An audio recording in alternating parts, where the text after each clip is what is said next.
It's just good night. This is Chris James for CJR Dad Sleep ASMR. I'm here to help you fall asleep, and more importantly, stay asleep. So let's start off the day, settle in, and get into a story together. Tonight, I have a classic for you. Winnie-the-Pooh. So, without more ado, let's begin.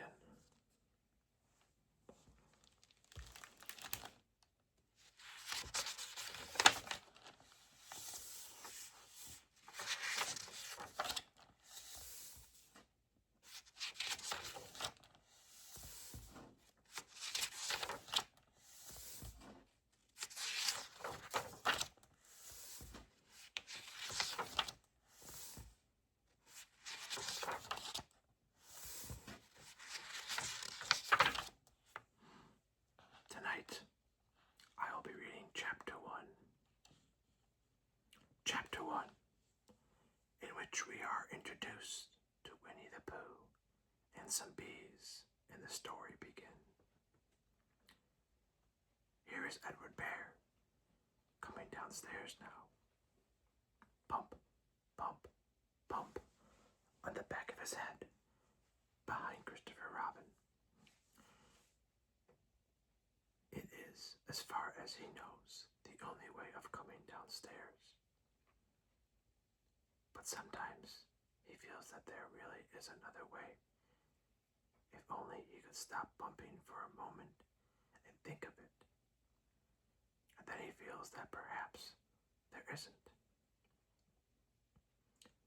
Anyhow, here he is at the bottom and ready to be introduced to you. Winnie-the-Pooh. When I first heard his name, I said, just as you are going to say, but I thought he was a boy. So did I, said Christopher Robin. Then you can't call him Winnie. I don't. But you said.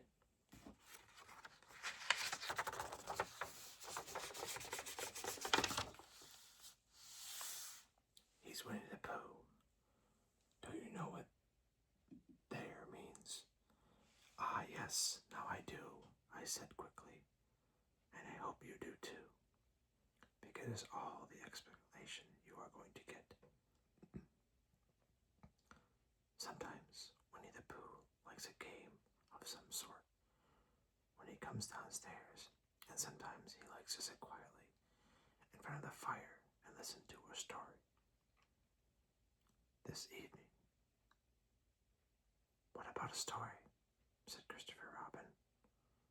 What about a story? I said. Could you very sweetly tell Winnie-the-Pooh one? I suppose I could, I said. What sort of stories does he like? About himself, because he's that sort of bear. Oh, I see. So could you very sweetly? I'll try, I said. So I tried. Once upon a time, a very long time ago, about last Friday, Winnie-the-Pooh lived in a forest all by himself under the name of Sanders. What does under the name mean? Asked Christopher Robin. It means he had the name over the door in gold letters and lived under it. Winnie-the-Pooh wasn't quite sure, said Christopher Robin. Now I am, said a growly voice. Then I will go on, said I. One day, when he was out walking, he came to an open place in the middle of the forest. And in the middle of this place was a large oak tree. And from the top of the tree, there came a loud buzzing noise. Winnie-the-Pooh sat down at the front of the tree, put his head between his paws, and began to think. First of all, he said to himself, "That buzzing noise.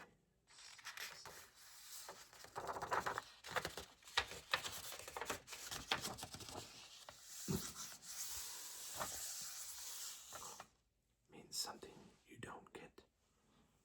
A buzzing noise like that, just buzzing and buzzing, without its meaning something. If there's a buzzing noise, somebody's making a buzzing noise. And the only reason for making a buzzing noise that I know of is because you were a bee." Then he thought another long time and said, "And the only reason for being a bee that I know of is making honey." And then he got up and said, "And the only reason for making honey is so as I can eat it." So he began to climb the tree. He climbed, and he climbed, and he climbed. And as he climbed, he sang a little song to himself. It went like this. "Isn't it funny how a bear likes honey? Buzz, buzz, buzz. I wonder why he does."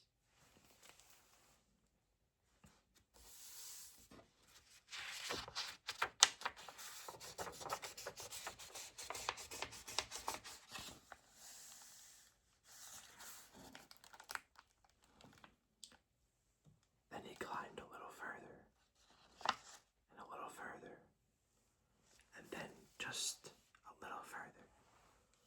By that time, he had thought of another song. It's a very funny thought that if bears were bees, they'd build their nests at the bottom of trees. And that being so, if the bees were bears, we shouldn't have to climb up all these stairs. He was getting rather tired by this time. So that is why he sang a complaining song.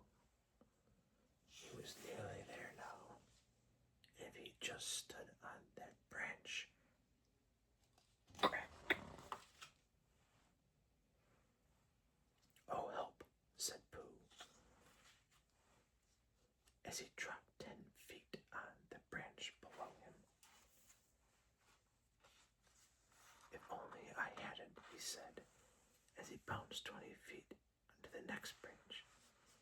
"You see what I meant to do," he explained, as he turned head over heels.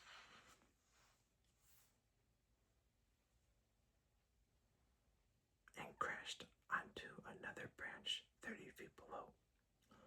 "What I meant to do."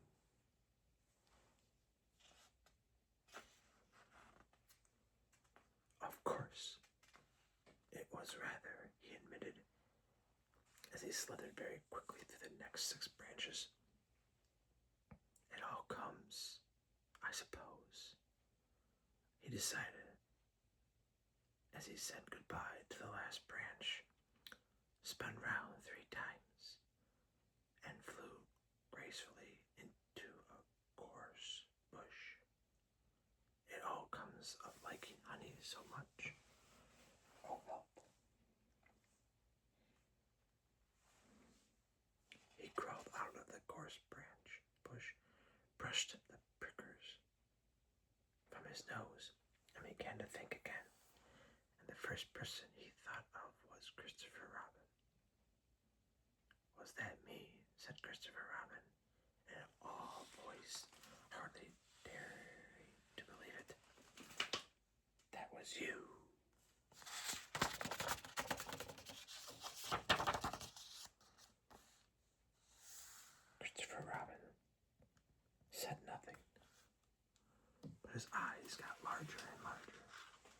his face got pinker and pinker. So Winnie-the-Pooh went round to his friend Christopher Robin, who left behind a green door in another part of the forest.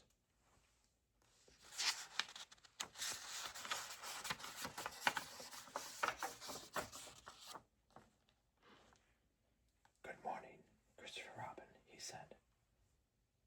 Good morning, Winnie-the-Pooh, said you. I wonder if you've got such a thing as a balloon about you. A balloon? Yes, I just said to myself, coming along. I wonder if Christopher Robin has such a thing as a balloon about him.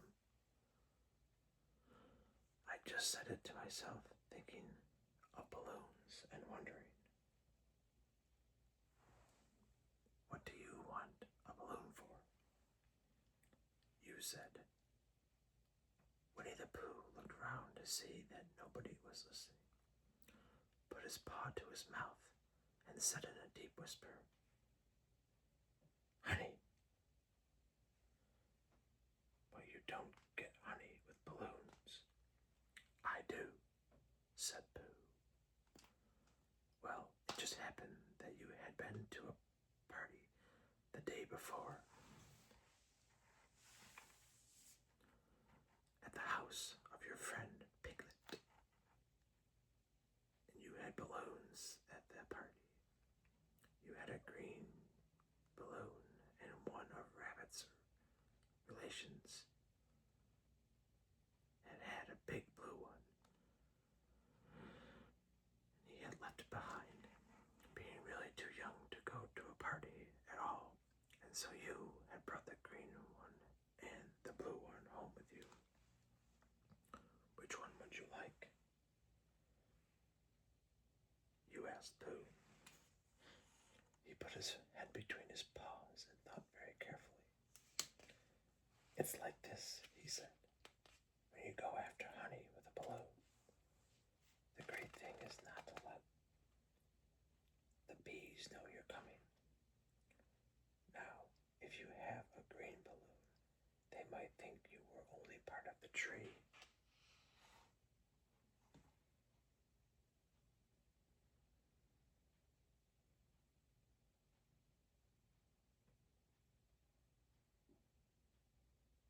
And not notice you. And if you were a blue balloon, they might think you were only part of the sky and not notice you. And the question is, which is most likely?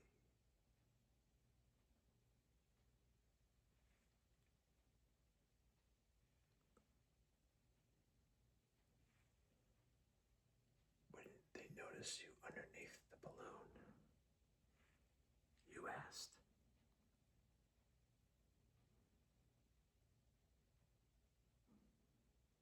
They might, or they might not, said Winnie-the-Pooh. You never can tell with bees. He thought for a moment and said, I shall try to look like a small black cloud that will deceive them. Then you had better have the blue balloon, you said, and so it was decided. Well, you both went out with the blue balloon, and you took your gun with you, just in case, as you always did. And Winnie-the-Pooh went to a very muddy place that he knew of, and rolled until he was black all over.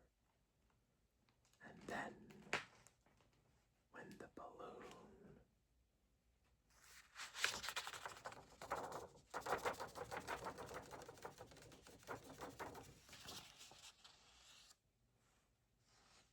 was blown up as big as you and Pooh were both holding onto the string, you let go, and suddenly, and Pooh Bear floated gracefully up into the sky.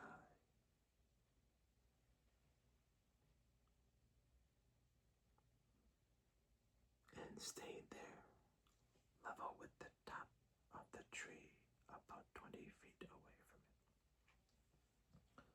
Hooray! You shouted.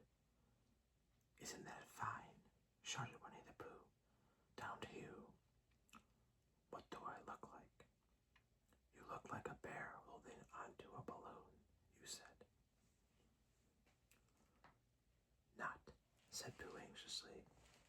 Not like a small black cloud in a blue sky. Not very much. Ah, well perhaps from there up here it looks different. And as I say, you never can tell with bees. There was no wind to blow him nearer to the tree. So there he stayed. He couldn't see the honey. He could smell the honey, but he couldn't quite reach the honey. After a little while, he called down to you. Christopher Robin, he said in a loud whisper. Hello. I think the bees suspect something. What sort of thing? I don't know, but something tells me that they're suspicious. Perhaps they think that you're after their honey. It may be true. You never can tell with bees. There was another little silence, and then he called down to you again. Christopher Robin. Yes. Have you an umbrella in your house? I think so.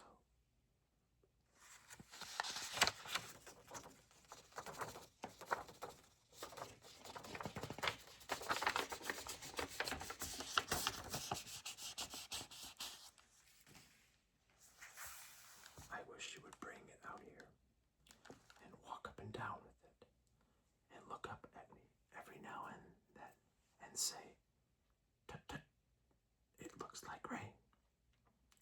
I think if you did that, it would help the deception which we are practicing on these bees. Well, you laughed to yourself. Silly old bear. But you didn't say it aloud because you were so fond of him. And you went home for your umbrella. Oh, there you are, called down Winnie-the-Pooh. As soon as you got back to the tree, I was beginning to get anxious. I have discovered that the bees are now definitely suspicious. Shall I put my umbrella up? You said. Yes, but wait a moment. We must be practical. The important bee to deceive is the queen bee. Can you see which is the queen bee from down there? No. A pity. Well, now, if you walk up and down with your umbrella, saying, tut tut, it looks like rain, I shall do what I can by singing a little cloud song, such as a cloud might sing. Go. So, while you walked up and down and wondered if it would rain, Winnie-the-Pooh sang this song. How sweet to be a cloud, floating in the blue. Every little cloud always sings aloud. How sweet to be a cloud, floating in the blue. It makes him very proud to be a little cloud. The bees were still buzzing as suspiciously as ever. Some of them indeed left their nests and flew all round the cloud as it began the second verse of this.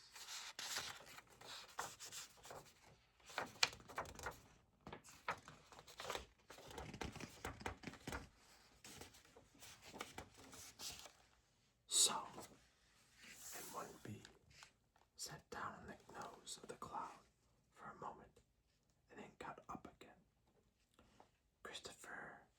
Oh, Robin, called out the cloud. Yes, I have just been thinking, and I have come to a very important decision. These are the wrong sort of bees. Are they? Quite the wrong sort. So I should think they would make the wrong sort of honey, shouldn't you? Would they? Yes. So I think I shall come down. How? Asked you. Winnie-the-Pooh hadn't thought about this. If he let go of the string, he would fall. Bump. And he didn't like the idea of that. So he thought for a long time, and then he said, Christopher Robin, you must shoot the balloon with your gun. Have you got your gun? Of course I have. You said, but if I do that, it will spoil the balloon, you said. But if you don't, said Pooh, I shall have to let you go, and that would spoil me. When he put it like this, you saw how it was, and you aimed very carefully at the balloon, and fired. Ow! Said Pooh. Did I miss? You asked. You didn't exactly miss, said Pooh, but you missed the balloon.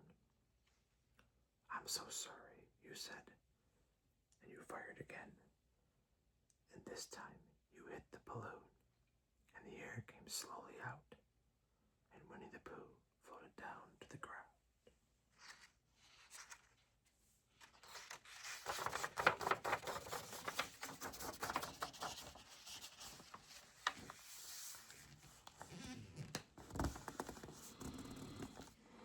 But his arms were so stiff from holding onto the string of the balloon all that time that they stayed up straight in the air for more than a week. And whenever a fly came and settled on his nose, he had to blow it off. And I think, but I am not sure, that is why he was always called Pooh. Is that the end of the story? Asked Christopher Robin. That's the end of that one. There are others about Pooh and me and Piglet and Rabbit and all of you. Don't you remember? I do remember. And then when I try to remember, I forget. That day when Pooh and Piglet tried to catch the heffalump. They didn't catch it, did they? No, Pooh couldn't, because he hasn't any brain. Did I catch it? Well, that comes into the story. Christopher Robin nodded. I do remember, he said. Only Pooh doesn't very well, so that's why he likes having it told to him again, because then it's a real story and not just a remembering. That's just how I feel, I said. Christopher Robin gave a deep sigh, picked his bear up by the leg, and walked off to the door, trailing Pooh behind him. At the door, he turned and said, "Coming to see me have my bath?" "I might," I said. "I didn't hurt him when I shot him, did I?" "Not a bit." He nodded and went out. And in a moment, I heard Winnie-the-Pooh.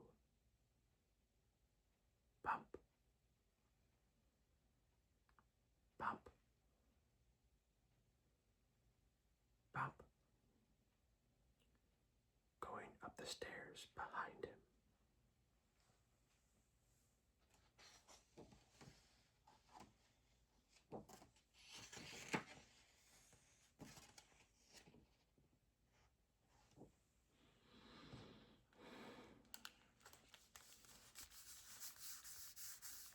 And that is where we will leave Pooh Bear and Christopher Robin for tonight. Safe and sound in the Hundred Acre Wood.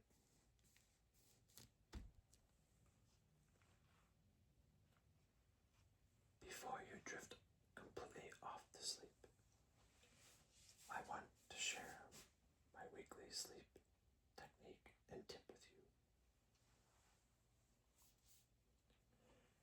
As a dad, I know how chaotic the week can get, and how tempting it is to sleep in on weekends to catch up. But your body thrives on routine. You need to protect your rhythm.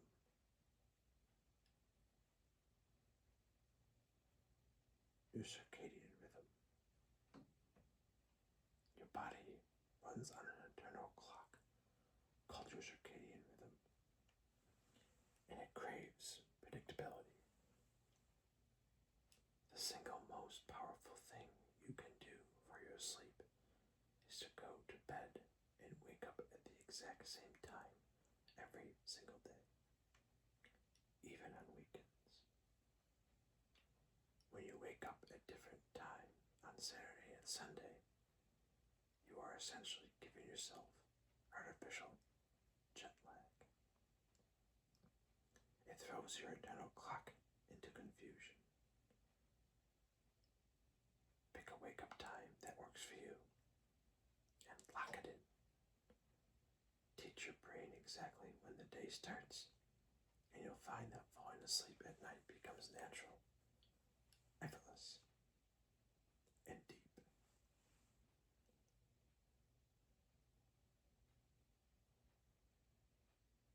So tomorrow morning, whenever that eternal alarm goes off, try to let the light in. But for right now, let the room stay completely dark. Let your breathing slow down. You've done enough for today.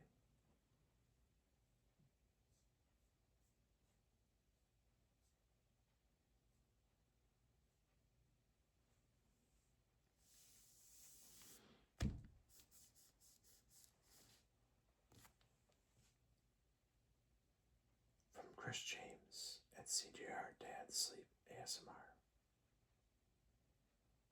Happy sleep, pleasant dreams, and a wonderful tomorrow.